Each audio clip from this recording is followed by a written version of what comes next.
Welcome back to Breaking Bullying. This week, we're talking about when coaches, teachers, and other adults bully kids. We'll get into it after I hit this music. Joining me again is co founder and executive director of the Bullying Recovery Resource Center, Dru Ahlborg. Dru, thank you so much for coming on today. Thanks for having me, Tim. It's so good to see you. Yes, it seems like it's been a while since we talked, but I'm glad to have you back on. Well, we talk via email sometimes, but yeah, it's been a while since you and I've had a conversation. So I'm really looking forward to this. Yes. So I'm subscribed to your emails from your nonprofit. And I think it was like early summer this past year, you had an interesting topic about when adults bully kids. And it was very interesting because I've never experienced that. Thank goodness. And as a person with your nonprofit, you work with families and kids. So you must have had something come through your doors at one time. How common is it when you hear adults like coaches, teachers, or any other adults? How common is this to happen to kids where the adults are bullying the kids?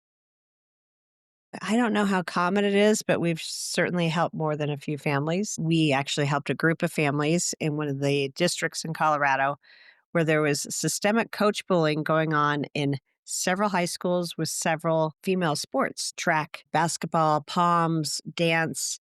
And I just thought it was so bizarre because it was at several of the schools and it was accepted behavior in this district that they could do these horrible things to these girls, including slut shaming and pulling them by their ponytails and commenting on how they looked and things like that. And it was incredibly detrimental. I have friends in dance, runs dance schools, and I hear like ballet or any other type of dance can be really brutal for young Yeah. girls. Yeah, Yeah. absolutely. I just met up with a woman last week who was on we have a um, NBA, team here, the Denver Nuggets, and she used to be a Nuggets dancer, and she talked to me a little bit about the environment, and it was pretty tough, and it wasn't necessarily the coaches, but it was some of the other women that she danced with that were really, really quite mean and So bullied her. So I talked to this one person who had their kid in dance, and the mother made it sound like, well, it's for their safety. If if they don't weigh this much, they're overweight or they look like this, they can get hurt, which they're backing up their point why they do this. Which I see their point, especially in ballet, you got to do some crazy standing on your toes. But is there a better way to approach kids saying, "Hey, you're too fat, you can't be doing this?" Is there there's I would hope obviously, so. I don't teach dance, but, like, for martial arts, I don't coach kids in ballet, so I don't weight's not an issue when teaching martial arts for safety. I don't have enough background experience to get into the science of, let's say, ballet, where you do have to talk about your weight and body image, but you think there'd be a better way to bring that across to a kid? Because I do see the safety aspect of it. If you don't have strong ankles, you could hurt yourself. Um, Yeah, I would you agree don't with that. I you mean, don't have it's a strong core, you can hurt yourself. But how do you relay that? Like, when does discipline and coaching cross a line into bullying? well, I think if you attack someone's person, how they look, how they sound, how they behave,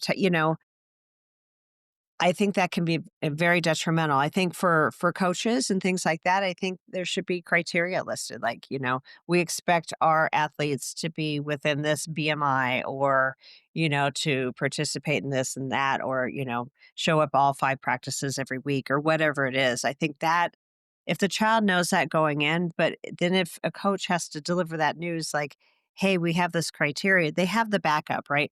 We have this Mhm. criteria. We talked about that when you started and you've fallen out of the criteria. How can we get you back in here? Because we want to make sure you're safe. And I think that's the key, right? They talk about the safety aspect, not like you're overweight and you look bad type thing. But like we want you part of the team and we want you healthy. Some of the stories that you hear, do you ever think like it's coming off like this is how the coach is trying to discipline their kids? Oh, absolutely. Absolutely, and that's what a coach will say, "Well, this is how we discipline, this is how we build resilience," or whatever it is, and, there it can be, there again, it can be detrimental. There's ways to do all that stuff that is positive and does not put down another person, does not make them feel poorly about themselves, makes them want to work harder. As a parent watching, my kids getting coached through sports, like, and you have a coach who can back everything up well, it builds resilience. Like, what my kids are young right now. My two oldest ones are well off. They moved out my house.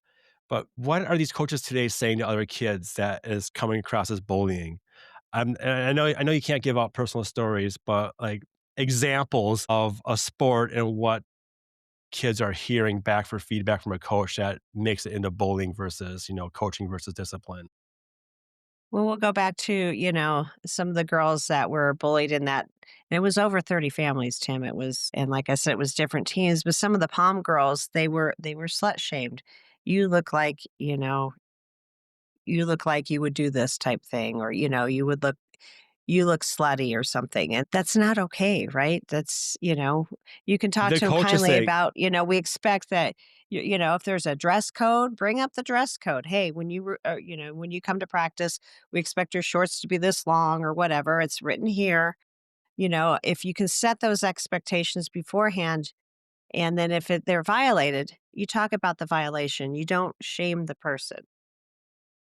yeah. Are there any other common examples of adult bullying that often gets dismissed or normalized? Absolutely. I mean, and it's not just coaches. It happens in the classroom. We've had families that have had teachers that are demeaning to their child Yep. in front of the group of students at the front of the class, and that causes just a landslide of bad behavior in the whole classroom. I mean, the kids learn like, oh, this is acceptable behavior.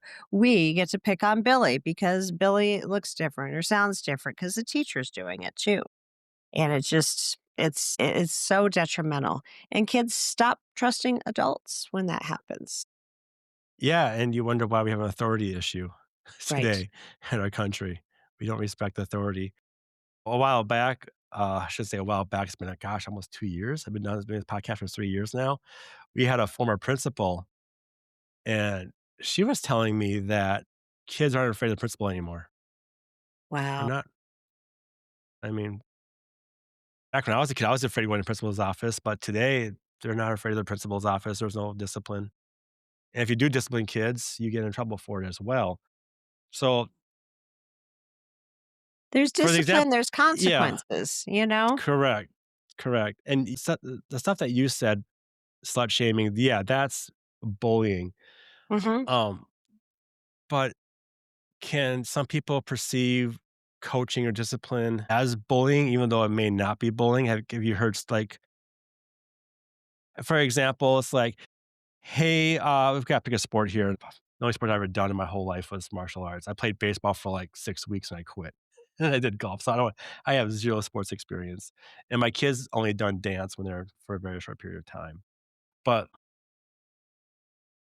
coaching versus bullying, because sometimes I hear people would think if they hear what they don't wanna hear, they call it bullying. You're right.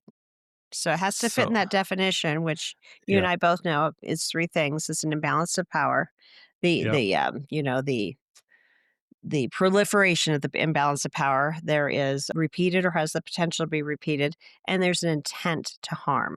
So, yep. yeah, I think sometimes parents are The like, the "My attempt kid's benched. Oh my god, he's being bullied." Maybe yeah, not, right? Maybe the he's not in game ready shape today to play, you know? yes. So the power imbalance, I mean, you're the coach. You already got that's the Right, so that's you're there, always right? gonna have that. That's already there. Yes. The repeatedness in sports, that's gonna be there. If you're not a good player, if not just a good dancer, you have to put the work in as well. The intent to do damage, that part can be tricky because how you view something may not be how the coach views something. So, yeah, be careful when you talk about this. Did you do what your coach tells you to do? And maybe you did. Maybe you're just not, maybe your body just can't do this stuff and you're not cut out to be a dancer. I've trained kids in martial arts. I've held them back from rank testing to the black belt because we have expectations. We Yeah. have to meet at certain levels. But there's also comes to a point where if the kid tells me, look, I've tried stretching. I've been doing this every day. I still can't kick this high or I cannot do this spin. There comes to a point where you gotta say, okay, if he's telling me the truth, maybe his body just can't do it. I can't Mhm. treat every kid the same. And it Right. turns out this kid was a cross country runner. He runs all the time for sports. He does cross country and track. Well, that makes sense now because his hips are going to be super tight. You're doing martial arts twice a week. You're doing cross country and track all the rest of the time. That makes total sense now. So, but I'm still going to push you enough to try to do it. Mhm. But but some kids, depending on what their training is, you're not going to be able to do it. And at least for my program, we're not a one size fits all. Where most sports, you either got to do this or you can't be in the sports. That's why they have tryouts. You got to meet And this I know. expectation It's or you gotten can't. so competitive, especially for our little people, right? They're Yeah, putting pre-K kids into soccer camps. But I do wanna go and say most coaches are fabulous, and I'm sure yeah, you fit in that category. And you've laid out, like, if someone's looking to get a black belt, they know they have to hit all this different criteria. So you've laid it out as a coach, and it sounds like, "All right, you're not kicking high enough. What's going on? How can we get you there?" type thing. That's a great coach. You know, my daughter did a lot of sports when she was younger, and overall the coaches were fabulous. They were encouraging. She got benched sometimes because she just wasn't the strongest player on the ice or whatever, but and it was okay, right? Yeah, she knew there was some girls on that team that deserved to be out there for extra shifts. yeah. So, I mean, coaching sports, that can be a tricky one. Mhm. Some people can view it as bullying, coaching or discipline. And a lot of it, it could be some more, that coach just needs some more education and training on how to train with kids. Because maybe just because you're good at a sport doesn't make you a good teacher. And what drives me nuts about Correct. in my industry in martial arts, it drove me nuts. If you had a black belt, you were qualified to teach. And I got some crap for it for a while ago. I would hire non-martial artists to teach martial arts Mhm. because I run a program called Skills, and I would hire teachers or people who love working with kids because they already have that skill that you can't teach people is you got to love working with kids. If you don't love working with kids, not to be mean, you're just not going to be the greatest teacher. I mean, Right. there's nothing wrong with that. Nothing wrong with that at all. But you don't have the patience, you don't have the understanding. Coaching's probably not going to be good for you. You can be the best athlete in the world, but you could suck as a coach. N- Absolutely. Not your fault. Not your fault. It's just your skill set. We all have skill That's sets. right. So I would get, from other martial artists, not that my community, it was just other martial arts schools as well. You're not true martial arts. Like, well, yeah, okay, I'm not because I hire non-martial artists and I train them in martial arts as they get better, but they know how to teach a curriculum. I give them the curriculum, teach this, this, and this, and this. That's all parents want to do. But now let's get into the part where this stuff is real. And it is real for a lot of kids. I've had guests would mention it briefly where their teacher was a bully. So how does that power imbalance between adult and a kid make this type of bullying more damaging to a kid? I don't know if it's more damaging, but it's just as it can be just as damaging. I mean, we a lot of parents, me included, you respect your elders, you do what they're told, they're in charge, you're not, that type of thing. Not all kids get that direction, I know, but so when a person in power, and it doesn't just have to be a coach, it could be a teacher, it could be a paraprofessional, it could be a playground monitor, it could be a pastor, and all those people have, they're in a position of power or, authority over our children. And when they let down, with if they bully a kid, it's so detrimental. And a lot of kids will stop trusting adults altogether, right? And it takes a long time to kind of build that trust again. Because that is the person that you're supposed to be able to go to Mhm. when something's going wrong, right? They should be trusted. They should, help you through it. If they're the one that is doing the harm, the bullying, it just kind of breaks down the whole system. Yeah, and as a person of authority of kids, you really only get one chance. You Yeah. get one shot. You let that kid down once, they're not gonna forget it. They're not Es gonna forget Especially it. at the very beginning, right? I Yep. mean, teachers make we all make mistakes, right? But yeah, you the first impressions are priceless, right? You gotta make sure that you treat everybody similarly in the classroom or on the team, at least in the beginning. And you're right, though. It's You get it's that one it's a and fragile relationship. yeah, it kinda depends on the situation, but you get that one shot, and it could be but with kids, though, it's tough because, having young kids of my own, if my daughter come up to me or when she does come up to me and say, "Hey, this kid called me a name. Can you tell a teacher?" Well, kids call kids names all the time, but if I just say yes and I don't do it, I'm gonna eventually ruin the trust of my own child. I have to Right. follow through with it, saying, "Hey, I know this is common kids behavior. It's common. This kid says you smell. My daughter wants you just to talk to the student who said that. Would you please do that for me?" Because you know that's to me. I think that's. I mean, I don't know the getting this from a first grader. You don't really understand the full context of what Right. happened, so I can't sit there and be upset. But just gotta say, "Okay, Georgia, I'll take care of it," and I have to do it because if I don't do it then I'm losing that trust in my child. So, Right.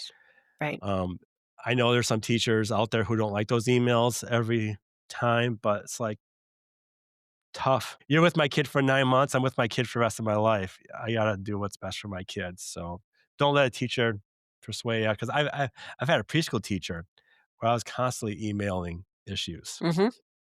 and they eventually wanted us to leave the school. They were sick of it. Okay. And it was a private school. It wasn't even a public school. It was a private school. So, not all private schools are equal. It all happens everywhere. I would agree with that as well.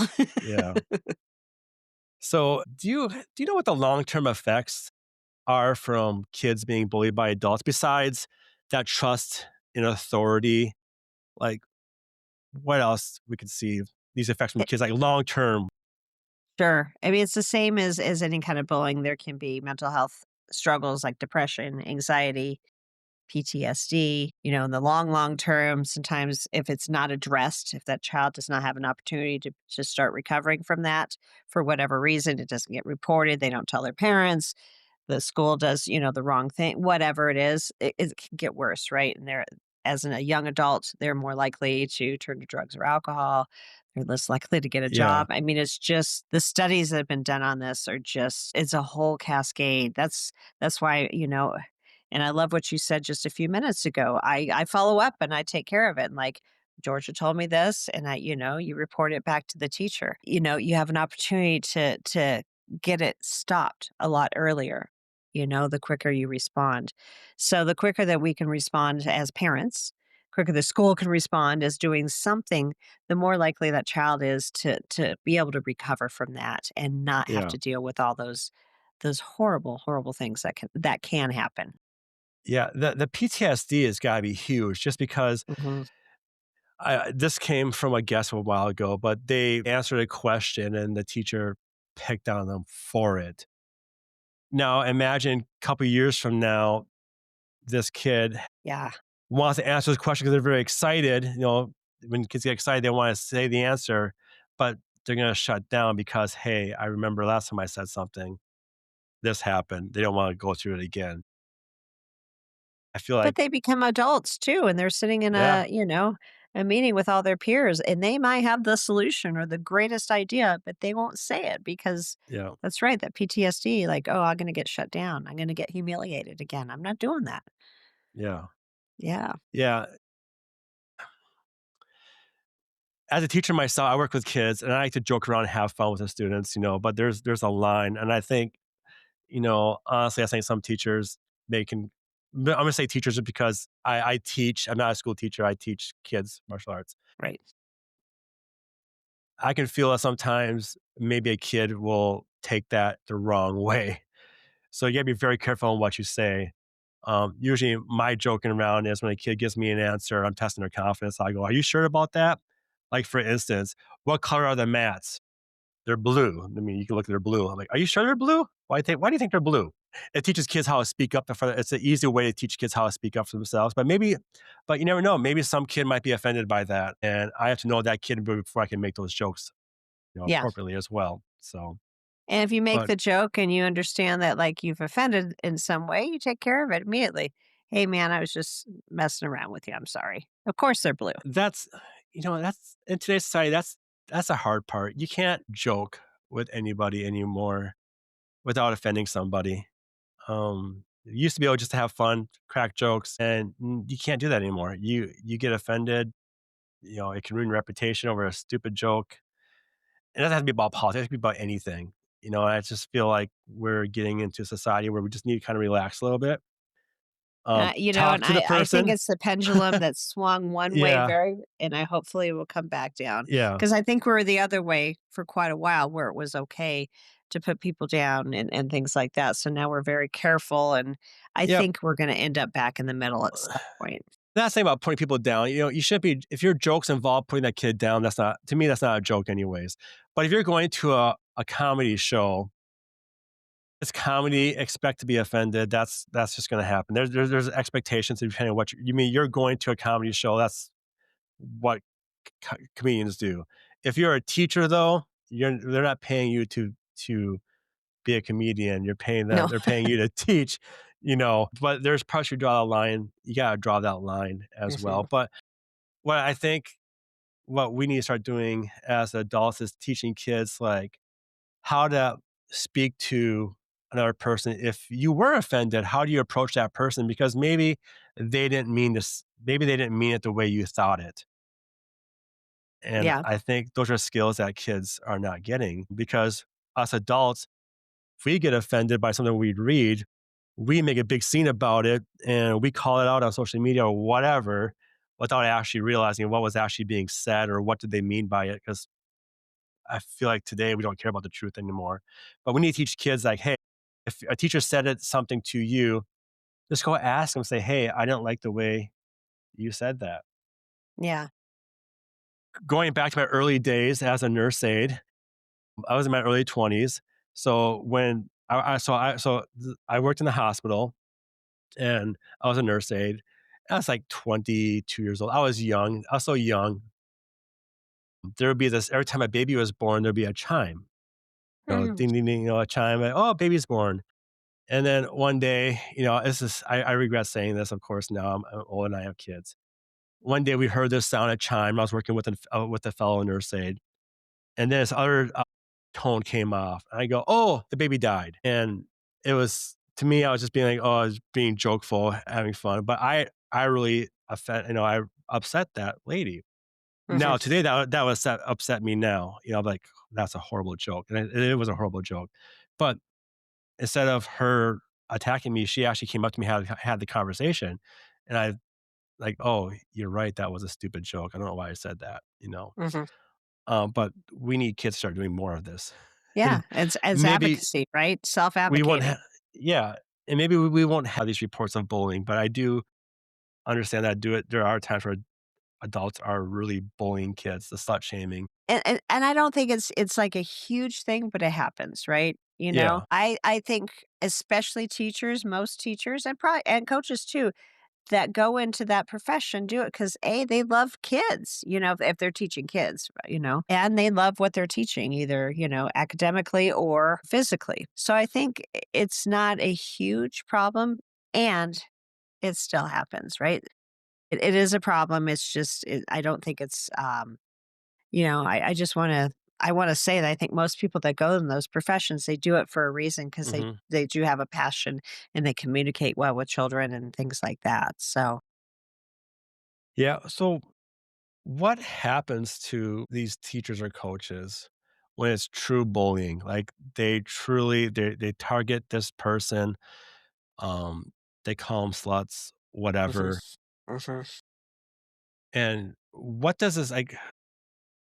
the school responsibility first? And then what's the repercussion for these coaches that actually do this? Because I'm not gonna say it doesn't ever happen. I mean, obviously it happens. It happens. Yeah. What happens to these people that do they stay coaching? Do they get kicked off? Do you know what happens to these people afterwards? It depends. So I can tell you, that the systemic problem we had, so what we did is went with a group of 30 parents of these young ladies and addressed the school board.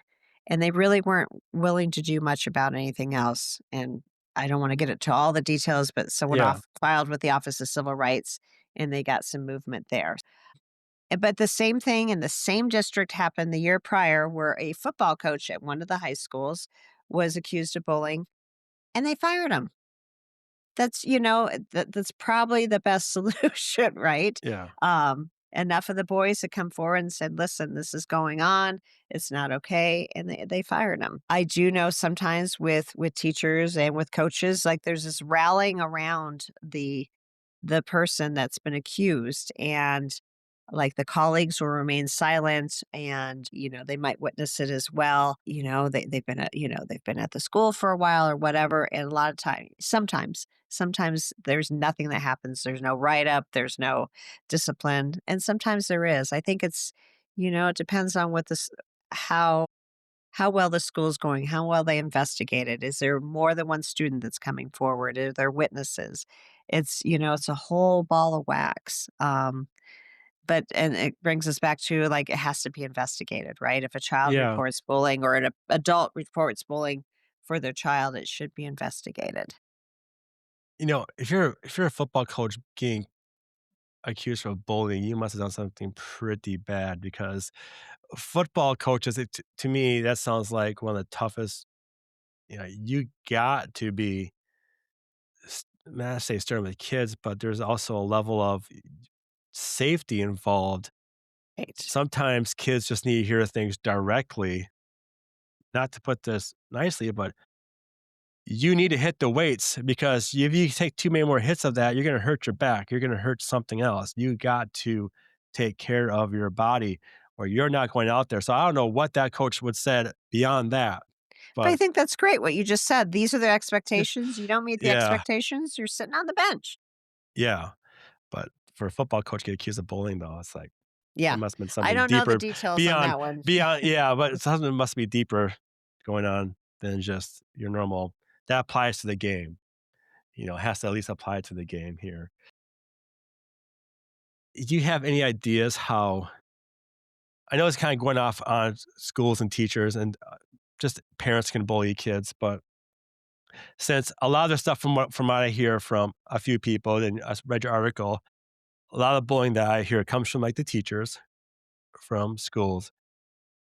Any ideas that you have for schools that they could put into place to bring awareness on how to talk to kids? Well, I think all teachers need to be trained in what bullying is, what it isn't, how to recognize it, how to intervene, and that's more like, if they see bullying, but I think that helps too if they understand what it is, how detrimental it is. But, if it goes back to the investigation too, if an administrator gets reported to that there's, a teacher has been accused of bullying, they need to investigate. Maybe they put Mhm. someone in the classroom. Maybe they talk to some of the other kids in the classroom. They need to look into it. They need to take it seriously. The education is right. You said that right because I just remember a while back reading into a Facebook group. A parent asked how much bullying is too much bullying, and this one parent goes, "Well, I think a little bit's good for kids to get bullied. They need to learn coping skills and resilience." I'm like, I didn't wanna respond. First, one, it's my wife's account. But I was like, I think you're getting confused with conflict versus bullying. I That's why I agree. love that Mhm. conflict will teach kids coping skills, will teach them resilience. Bullying is not gonna teach your kids that. Right. Um, Bullying you is I think it's an imbalance. you're It's an you're getting it intent to confused. harm. Yes, you're getting it confused, and I think people still today still confuse conflict and bullying. Absolutely. That's something I talk about all the time. And our friend Barbara, so I love what she says about conflict. It's normal, it's natural, and Yeah. it's necessary, right? We all go through conflict. And, as adults, I think you and I probably do a decent job at navigating it, right? Because we've been doing this on the planet for a while. But our kids, they get to learn from that too. So if they have conflict, kid A likes this, kid B likes this, and maybe they're really mad that they don't like the same thing. Conflict could be very heated. It can look Yep. like bullying, but they're not trying to harm each other. They're just trying to be No. right. See, and And and with a that's trusting adult coming in and yep, working with through that with them, that's where the magic happens. yep. See, that's where you put the 2 kids together in a room and have them dish all those conversations with an adult. Not when I just had this kid attack me, assault me. Now we're gonna put him in a room. No, that's backwards. So I No, think that's horrible. what we're missing for education wise is that conflict versus bullying. Where I think if teachers would know that, parents would know what the difference is, it would make a huge difference. Yeah, I agree. I agree. Yeah. That's something I do parenting classes, and that's like one of the first things that we talk about. We hit it pretty hard for a while because and always the parents are like, oh my gosh, now I understand. So if my child comes home and says, yeah, I'm being bullied, well, let's look at this. And if it fits those three criteria, if it doesn't, then like, all right, that's conflict. Let's talk about how you can walk through that. And, Yeah. do you want to role play or whatever? Yeah. But I was shocked that a parent even thought that a little bit of bullying is okay. Yeah. I'm like, wait till you get true bullying on your kid. You Hmm. tell me when that's okay. Right. No, you're getting confused with conflict. Conflict. Yeah, it's something that we think is simple to understand, but it's not. It's not. Right. It's No, I hard. mean, there's still some of that boys will be boys mentality, and mean girls is an acceptable thing, and, it isn't. It isn't. Yeah. Well, with coaches, coaches, we know coaches will be okay. Just looking back, I say football coaches, they're going to be tough on my kid. They're going to might come off mean, but they're teaching them discipline at the same time. But when is that point where it goes a little bit too far? There's a Right. point like the pom pom. There's point where it went too far. Right. You don't call somebody the S word. Right. You know, Right. You you don't don't you do that, know. especially to a teenage girl. And in front of other folks too. I mean, they did it in Yeah, front of their peers. It was humiliating. yeah. Drew, any final advice for parents, coaches, and teachers who work with kids who want to encourage them to be their best, but yet they still need to, they got to be the parent or the coach. They got to do some discipline for some kids who may need it. Any advice for those people to help better approach those kids who they truly want to help, but they don't want to come off as bullying that kid? They don't wanna bully them, period. I mean, Yeah. But they and don't it's wanna come kinda off that they wanna it right. doesn't wanna be perceived that way. The Right. kid could take it the wrong way as well. That's right, that's right. So it's kind of a different answer for the coaches and teachers versus the parents. So, with coaches and teachers, I think, going back to what is bullying and things like that, um, and to coach with empathy and kindness as much as possible, right? You still have to get results, you still have to push those kids, but just make sure you're kind of balancing, making sure that you're not singling somebody out or you're not attacking the person, right? You look this way or you run weird or it could be like your performance isn't, you can talk about the performance, the output type thing. And you can do it in a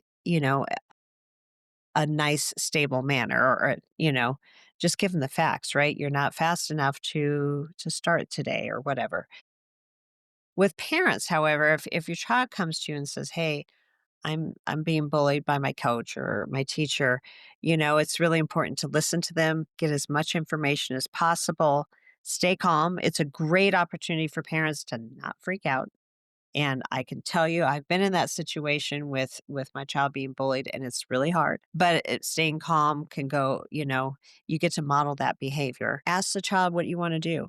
So you talked about, reporting when your daughter is being bullied or having struggles in the classroom, but she always gave you permission. So you need to get your permission from your child. Is it okay if we talk to the principal? And then when you have that meeting, be prepared, be thoughtful, stick to the facts, things like that, and then take further action. Keep following up with your child. Is it getting better? Anything else I should know? Type thing. And then sometimes you have to go back to the drawing board again and again. It just depends. And if it gets too bad, contact an organization like us where we can help push that along a little quicker. Um, Yeah. Why don't you tell us more about your organization really quick? Give us your website, what you guys do, what you guys probably don't do. okay. So Bullying Recovery Resource Center, we're located in Denver, Colorado, and we work across the state of Colorado. At this point, it's just in Colorado. However, we've helped families from other states. And the reason why we're just in Colorado at this point is the laws about bullying. harassment, things like that are different from state to state. So, we work under some of those laws and things like that. But what we do is support families that are impacted from bullying, where a child is being bullied, and generally the school is not doing the right thing or anything to address it. So we provide support resources, things like that, coaching, education to help get that bullying stopped in whatever situation it is. And it's not linear. Every situation is different. Every child's different. Sometimes the best thing is to get them out of the school, quite honestly. Sometimes you can work with the school and they can set up some things, or you can have something written into an educational plan that will help protect that child. So, and we also do education. I have a parent education class that we teach across the state as well. And it gives parents kind of the resources before anything were to happen. So they kind of know if it should happen, these are the things that I should do, and this is the order. And if this doesn't work, give Bullying Recovery Resource Center a call, or progress it to this level type thing. And the newest and greatest thing, we are working on a pilot program to go into schools where we actually work with the administrators and the teachers and the parents and the kids to make sure there's a solid understanding of what bullying is, how to intervene, why to intervene, and see if we can make a cultural change in school from kind of hitting it at all those angles, spending a good amount of time in there, making sure the policies and procedures are correct. There's the valid definition of bullying that everybody understands. So Yeah. that's kind of what we do in a nutshell. I love it. And what's your website? It's bullyingrecoveryresourcecenter.org. O-R-G. Perfect. For those watching on YouTube, you saw it go across the screen. Everybody else, you'll find it in your link descriptions. And also sign up for Dru's monthly emails, because that's how I found out about this topic. Dru, thank you again for coming on my podcast today. Absolutely. Absolutely. It's always a pleasure talking with you. Yeah, same here. Have a good day, Dru. Thanks. You too. If this episode helped you, please share it with someone who might need to hear it. And to learn more about our nonprofit, Karate Chop Bullying, and the anti-bullying and confidence-building programs we offer youth, visit karatechopbullying.org. For podcast episodes and updates, go to breakingbullying.com or email us at any time at breakbullyinghere@gmail.com. I'm Tim Flynn. Thanks for listening, and I'll see you next time as we keep breaking the silence on bullying.